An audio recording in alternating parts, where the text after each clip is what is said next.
बाजार बोलता है। इसमें एफआईएस के डेटा से शुरुआत करते हैं कि क्या कुछ रहा फ्राइडे के सेशन में एफआईएस की तरफ से रुझान।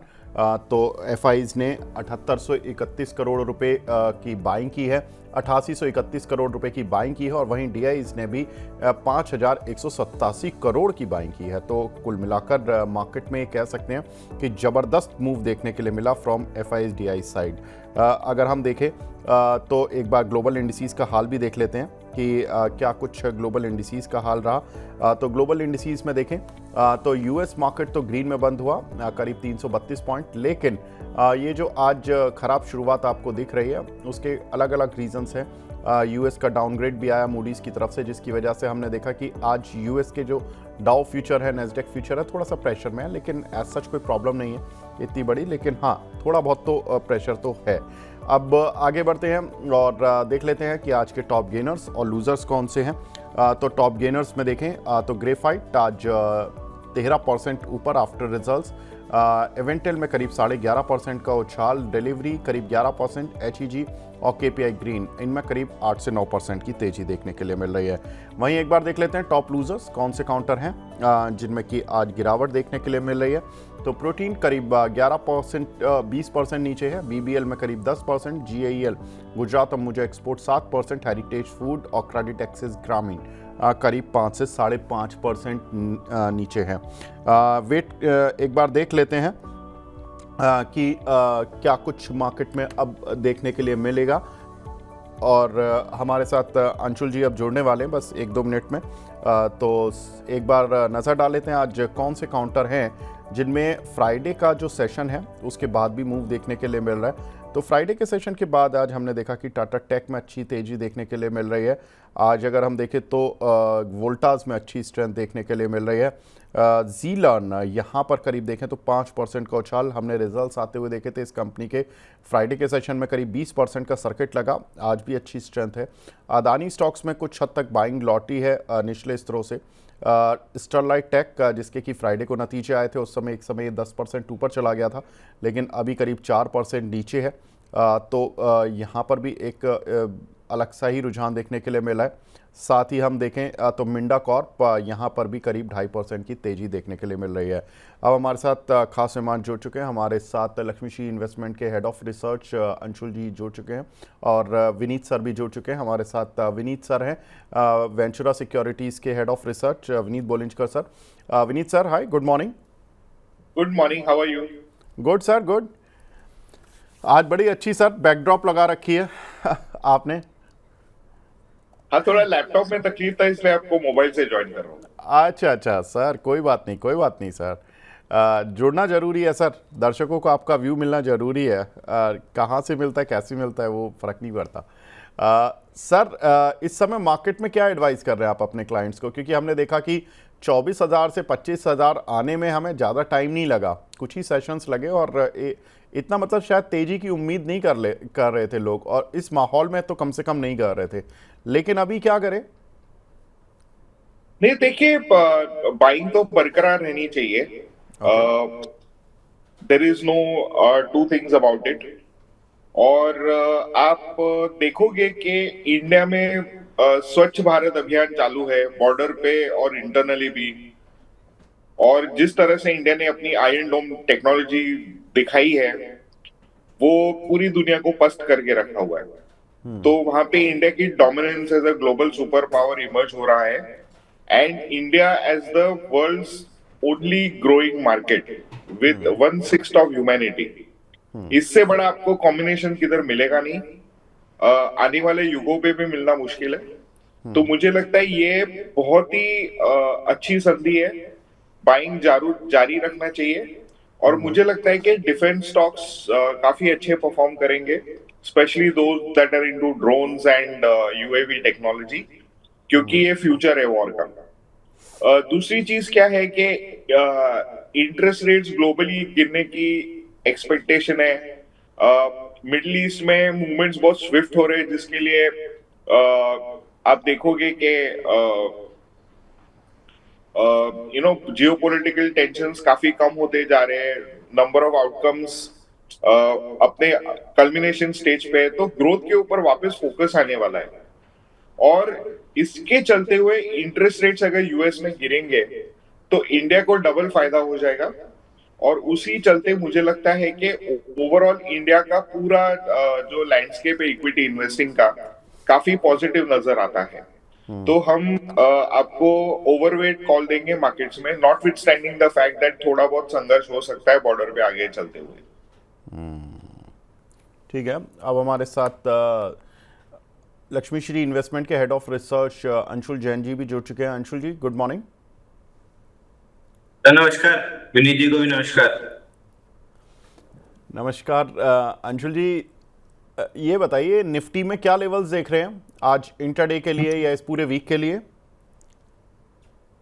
निफ्टी सर साइडवेज चॉपीनेस ज्यादा रहनी चाहिए वीकली में। मैं कहीं पे डिप मिलती है तो बायर ही रहूंगा, बट मेरे को क्लियर एविडेंस चाहिए।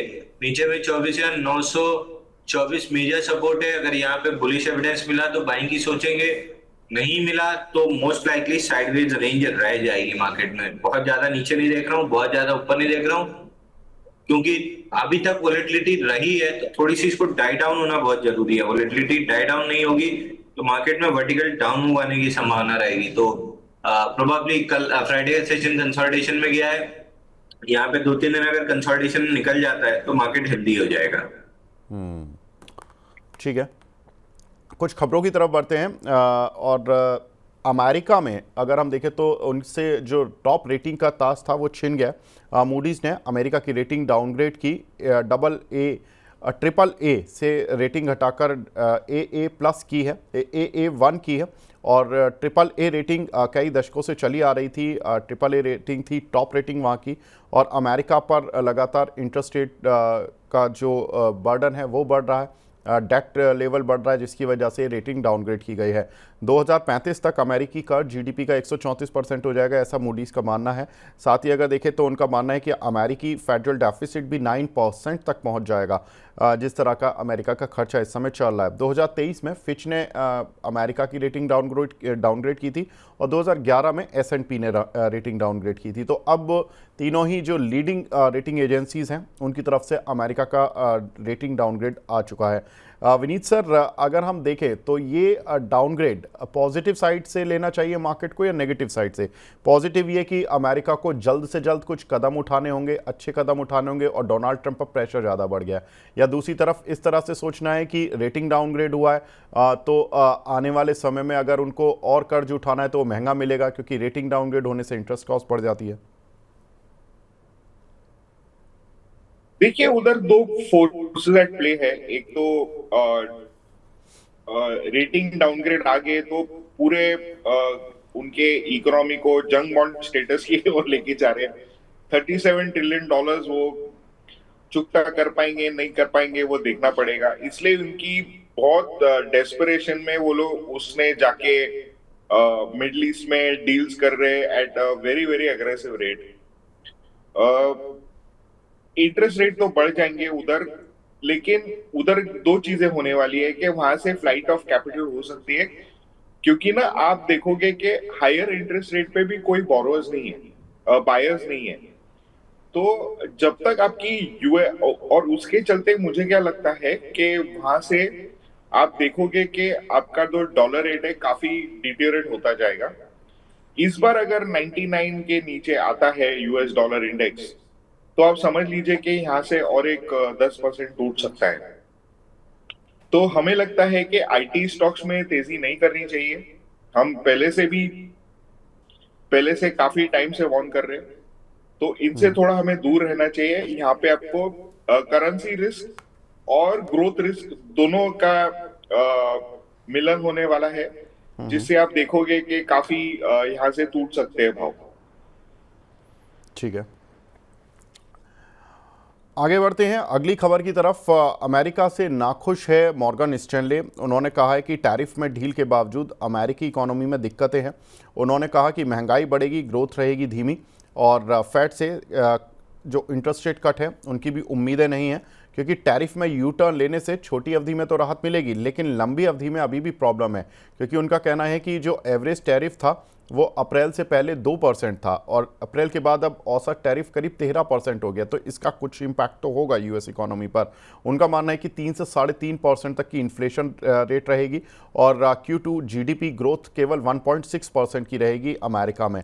अगर हम देखें तो 2025 में अब वो एंटीसिपेट कर रहे हैं, मॉर्गन स्टैनली एक्सपेक्ट कर रहे हैं कि ब्याज दरों में कोई कटौती नहीं होगी। इनफैक्ट वो मान रहे हैं कि मार्च 2026 तक कम से कम इंटरेस्ट रेट में कोई कटौती नहीं होगी और उन्होंने इस चीज़ से भी इनकार नहीं किया। उन्होंने कहा कि अभी भी रिसेशन रिस्क बना हुआ है। विनीत सर, अगर हम देखें तो ये जो रिसेशन रिस्क बना हुआ है अमेरिका में, इसका क्या कुछ इम्पैक्ट होगा और आप कैसे मानते हैं कि ये बात तो ठीक है कि ट्रंप ने यू टर्न लिया, ट्रेड डील करना शुरू किया, लेकिन अभी भी जो औसत टैरिफ है, जो एवरेज टैरिफ है वो 13% आ रहा है उनका बाकी कंट्रीज के साथ 2% का जो कि हुआ करता था। तो 11% इन्फ्लेशन तो उन्होंने खुद अपने कंट्री में एक तरह से क्रिएट किया है और ये जितना लंबा चलेगा उतना ही उनकी इकोनॉमी के लिए, शायद खुद के लिए भी खराब होगा। कैसे देखें सर इस खबर को? नहीं, देखिए, ये वन टाइम स्पाइक है, 10% डिस्काउंटेड है मार्केट में। पता ही था ना कि बेस ड्यूटी 10% होने वाला है, उससे इन्फ्लेशन भी आने वाली है। तो ये रियर व्यू मिरर अप्रोच है। ये सब हो चुका है। 10% ऑब्वियस था, डिस्काउंटेड है प्राइस में। तो इससे आपकी इंटरेस्ट इन्फ्लेशन साइकिल तो मंथ ऑन मंथ आगे जाके 1 साल तक वो थोड़ा सा इन्फ्लेटेड ही बताएगी। तो बाद में आप देखो, अगर वो 10% से नीचे नहीं आती है तो 1 साल के बाद में वो फ्लैट आउट हो जाएगा। तो इसको हमें नजरअंदाज कर देना चाहिए। और ये ऑलरेडी आप देख रहे हैं कि इंटरेस्ट रेट्स में प्ले आउट भी हो रहा है कि इंटरेस्ट रेट्स भी एक्सपेंसिव हो रहे हैं। करेक्ट। ओके। तो हमें लगता है कि यहाँ पे आप देखोगे कि हमें देखना चाहिए कि यहाँ से यील्ड कैसे बढ़ते हैं, वो ज्यादा इंपॉर्टेंट है। यील्ड की ट्रेजेक्टरी का बहुत इंपॉर्टेंस है और सारे वर्ल्ड में डेट मार्केट ही वैल्यूएशन ड्राइव करती है। तो interest rates of US market should be watched very closely. उसके ऊपर से आपके वैल्यूएशन में उठापटक होगी ग्लोबल मार्केट्स में। अंशुल जी, एक दो चार्ट मैं आपसे जानना चाहता हूँ। जैसे मिड कैप आईटी में थोड़ा सा एक रूम बना था, लाइक परसिस्टेंट सिस्टम, कोफोर्ज, इन सभी के चार्ट कैसे लग रहे हैं आपको?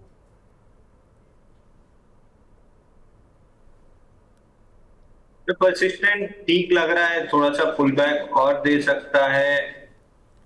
6000, ऑलमोस्ट 6000 तक का टारगेट था, 59-55 हो चुका है। तो अब यहाँ से बहुत ज्यादा तो कोई अच्छा नहीं लग रहा है। कोफोर्ज में भी सिमिलरली, अगेन मैं mid cap small cap IT में बाइंग में इंटरेस्टेड नहीं हूँ। पुल बैक था, पुल बैक खत्म हो गया। यहाँ से अब सस्टेन अगर अपमूव आनी है तो वो लार्ज कैप आईटी में आएगी, ना कि मिड कैप स्मॉल कैप में। ठीक है, तो लार्ज कैप आईटी में ही अभी एक बार देखना होगा। अगली खबर है सर टैरिफ पर, जहां पर कि दूसरे देशों के लिए टैरिफ दर जो होगी जल्द निर्धारित करेंगे। शायद डोनाल्ड ट्रंप ने भी जो मॉर्गन स्टैनली की बात है उसको सुन लिया। उन्होंने कहा कि 2 से 3 हफ्ते में हम दूसरे देशों की टैरिफ, जो एवरेज टैरिफ है उसको डिसाइड कर लेंगे और हर देश के साथ अभी टैरिफ ट्रेड डील करना नामुमकिन है, क्योंकि हमारे जो रिप्रेजेंटेटिव हैं इतना ज़्यादा बिजी हैं कि वो हर देश के साथ उतनी लंबी बात नहीं कर पा रहे हैं। डोनाल्ड ट्रंप का ऐसा मानना है। विनीत सर, कैसे देख रहे हैं, ये टैरिफ नीचे की साइड करेंगे या ऊपर की साइड करेंगे? नहीं, देखिए, 10% के नीचे तो टैरिफ आएगा नहीं, क्योंकि आपकी बेस टैरिफ रेट होगी। ओके। उतने तो लगेंगे ही आपको। और इनका जो नेगोशिएशन चल रहा था हर एक कंट्री के साथ, तो वो ज्यादा करके मेजर मार्केट्स के साथ ही फोकस करेंगे। और उनको एक चीज समझ में आ रही है कि बहुत ज्यादा ये एग्रेसिव नहीं हो सकते टैरिफ्स के ऊपर, क्योंकि जैसे आपने बताया इन्फ्लेशन भी बढ़ रहा है और सप्लाई चेन्स डिसरप्ट हो रही है। पूरा इंडस्ट्रीज की गैप आ रही है। सब उनके जो रिटेल जगह है वो खाली होती नजर आती है उनको। काफी पैनिक वाली सिचुएशन है। तो उनको थोड़ा सा अपने ये एग्रेसिव पॉस्चरिंग ऑफ टैरिफ से हटके उनको थोड़ा ट्रेंड प्ले आउट करना पड़ेगा। इसलिए वो थोड़ा सा डिले कर रहे हैं हर एक चीज में। तो जानबूझकर चीज़ें डिले कर रहे हैं।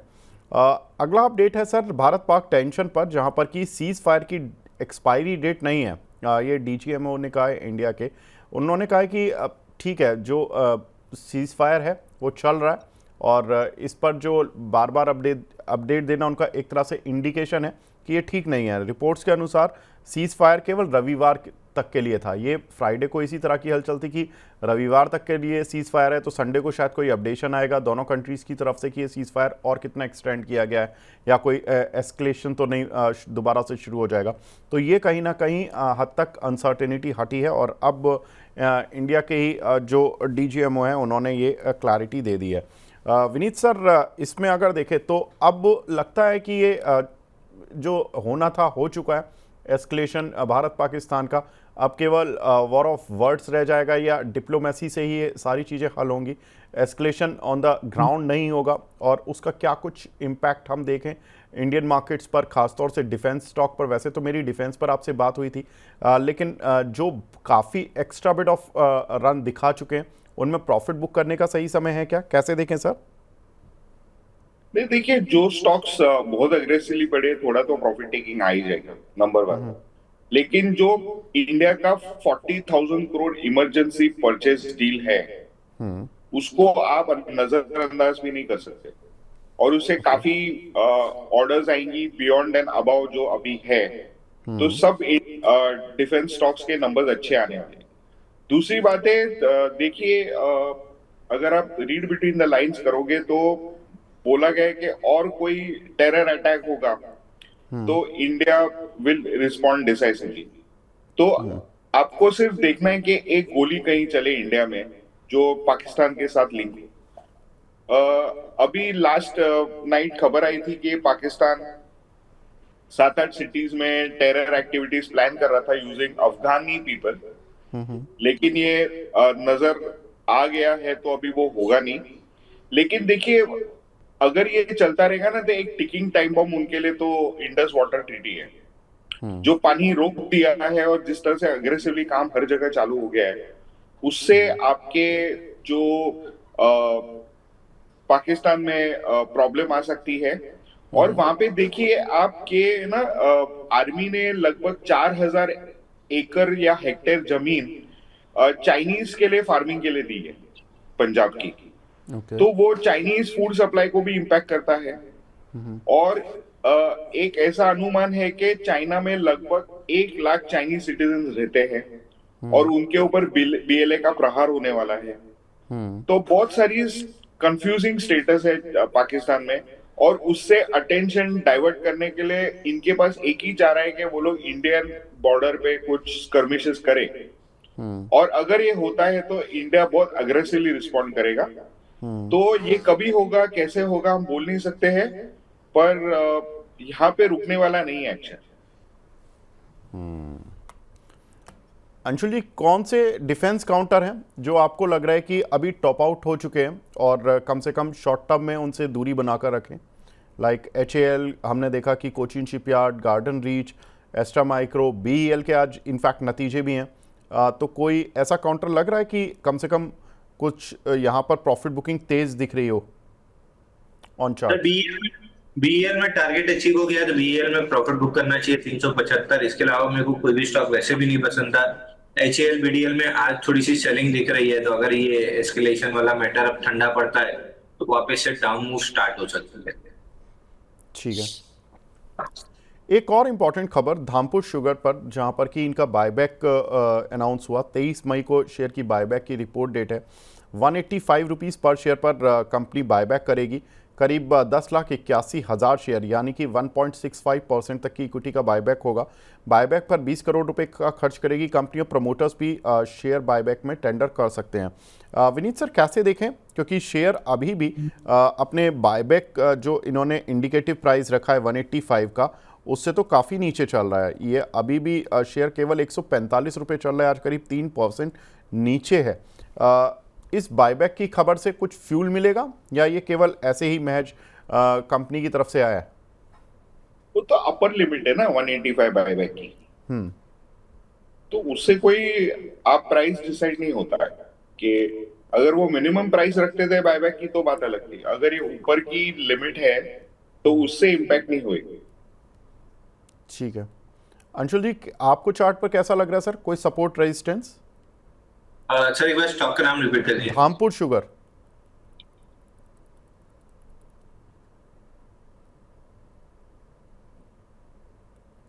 धामपुर शुगर एक बार पुल बैक में 167 तक जा सकता है, ठीक लग रहा है। करंट मार्केट प्राइस से बाई नहीं बन रही है, या तो डिप मिले 137 तक या मूविंग एवरेज कैचअप हो। ठीक है, आगे बढ़ते हैं। शिपिंग कॉरपोरेशन के रिजल्ट्स आए थे। हमने देखा कि रेवेन्यूज़ में करीब 6% का डिक्लाइन देखने के लिए मिला, वहीं नेट प्रॉफिट में 40% का डिक्लाइन देखने के लिए मिला। 307 करोड़ के मुकाबले कंपनी का प्रॉफिट 185 करोड़ ही देखने के लिए मिला, वहीं रेवेन्यू करीब 1325 करोड़ रुपए का देखने के लिए मिला versus 1412 crore. Vineet sir, shipping corporation, वैसे तो हमने देखा कि शिपिंग रेट्स भी काफ़ी नीचे आए हैं और शिपिंग कंपनीज़ के शेयर भी काफ़ी नीचे ऑलरेडी आ चुके हैं। शिपिंग कॉरपोरेशन का ही शेयर देखें तो हम जो इसका ऑल टाइम हाई था, आई थिंक जब एक सस्टेन्ड रैली चल रही थी उस समय पर लगा था ये शेयर 384 रुपये, अभी 189 रुपये आ चुका है, ऑलमोस्ट वहाँ से 200 रुपये नीचे है। ये लेवल है खरीदारी के लिए या ये लेवल अभी भी दूर रहने के हैं? देखिए, जब तक ये यूएस सिचुएशन थोड़ा सा सॉर्ट आउट नहीं होता है ना, मुझे लगता है कि ऐसे पड़े रहेंगे रेट। यहाँ से डाउनसाइड सीमित है, तो और कितना नेक्स्ट क्वार्टर में ये आपका टर्नओवर गिरता है वो भी देखना पड़ेगा, क्योंकि आने वाला जो Q1 है उसके बाद में Q2 में काफी बारिश होती है, तो थोड़ा सा नेगेटिव हो सकता है टाइम फ्रेम उस वो टाइम के लिए। तो मुझे लगता है अगर जो वैल्यू बायर्स है, अगर वो लोग एक्वायर करना चाहते हैं ये स्टॉक, आप वो सितंबर वाली क्वार्टर में आप एक्वायर कर सकते हैं। ठीक है, तो सितंबर वाले क्वार्टर में आप इसको देख सकते हैं। तो अभी फ़िलहाल ज़्यादा बड़ा डाउन मूव नहीं दिख रहा है। आज जिन कंपनियों के नतीजे हैं उनको भी एक बार लिस्ट देख लेते हैं, कौन कौन सी कंपनीज़ हैं जिनके नतीजे आज देखने के लिए मिलेंगे। इसमें BEL, DLF, Jupiter wagon, HEG, IRB infra और पावर ग्रिड जैसी कंपनियां हैं। अंशुल जी, BEL में आपने प्रॉफिट बुक करा दिया, जरा एक बार DLF और JWL का भी चार्ट देखकर बता दीजिए कैसा लग रहा है आपको? DLF में थोड़ी सी यहाँ पे तेजी है, और यहाँ से 737 तक चल सकता है। 737 पे 50 वीक मूविंग एवरेज है, ये अटका देगा इसको, तो 737 तक के लिए प्ले करना है। मतलब 4-5 रुपए बचा है तो इसके लिए प्ले करना कोई बहुत समझदारी नहीं होगी। नियर अबाउट टारगेट्स पे मैं अवॉइड करूंगा फ्रेश लॉन्ग्स। वहीं JWL में 445 तक हम पुल बैक एक्सपेक्ट कर रहे थे, यहाँ तक आ चुका है। अब पूरी फॉल का ऑलमोस्ट 50% रिट्रेसमेंट भी लगभग डन है, तो यहाँ से अब थोड़ा सा मुश्किल, सॉरी, पूरी फॉल का 50% रिट्रेसमेंट 506 पे आता है, यहाँ से थोड़ा सा मुश्किल है वीकली स्विंग हाई पे टिकना। बट अगर टिक जाता है तो फिर 506 रुपए तक की पुल बैक आ सकती है। किसी के पास लॉन्ग है तो अब ट्रेलिंग स्टॉप लॉस आपका 420 रुपए का बनेगा। बिल्कुल, अगर नतीजे देखें तो थोड़े से वीकर साइड पर DLF के दिख रहे हैं। 8% रेवेन्यू में डिक्लाइन, 35% एबिटा में और करीब 71% कंपनी के प्रॉफिट में डिक्लाइन आ सकता है। ये MOSL के रिसर्च रिजल्ट्स एस्टीमेट्स बोलते हैं YOY बेसिस पर, जबकि Q-on-Q बेसिस पर हो सकता है कि 75% तक प्रॉफिट गिरता हुआ दिखाई दे। हालांकि Q-on-Q बेसिस पर रेवेन्यू और एबिटा पॉजिटिव हैं, करीब 21 से 28% तक। विनीत सर, कैसे देख रहे हैं ये रियल एस्टेट कंपनीज, क्योंकि हमने देखा कि इनका एक अच्छा बुल रन कोविड के बाद से शुरू हुआ था और प्राइजेस भी ना सिर्फ रियल एस्टेट के बढ़े, इनफैक्ट शेयरों के भी उतनी ही तेजी से बढ़े। अभी क्या लग रहा है सर रियल एस्टेट पर आपका आउटलुक? देखिए, जितने भी आउटसोर्सिंग सेंटर्स है ना, जैसे आपका गुड़गांव, दिल्ली, हैदराबाद और बैंगलोर है, यहाँ के रियल एस्टेट स्टॉक्स मुझे नहीं लगता ओन करना चाहिए। ये मैक्सिमम डाउनसाइड के ससेप्टेबल स्टॉक्स है, क्योंकि सारा बिजनेस यूएस से आता है, और जैसे हमने बात की यूएस मार्केट में एक देख रहे हैं आप डाउनग्रेड्स आने चालू हो गए, तो उधर का मार्केट काफी इम्पैक्ट होने वाला है। तो ये सारे रियल एस्टेट स्टॉक्स भी आगे जाके इम्पैक्ट होंगे, क्योंकि सारी बाइंग तो आईटी रिलेटेड इंडस्ट्रीज ही करते हैं, सब लोन लेके करते हैं, तो यहाँ पे काफी प्रॉब्लम आने वाली है। आने वाले वक्त में। तो और इधर के प्राइसेस बहुत ही ज्यादा इन्फ्लेटेड है, तो इसमें not only risk of volume arresting है बट प्राइस रिस्क भी है। तो आप यहाँ से मुझे लगता है कि इनसे एग्जिट करना चाहिए स्टॉक से। विनीत सर, रेलवे शेयरों पर आपकी राय सर, क्योंकि रेलवे शेयरों में हमने देखा कि डिफेंस शेयर तो चले ही चले, रेलवे शेयर भी चल पड़े, इनका कोई खास वजह, और क्या लगता है आपका आउटलुक सर रेलवे पर?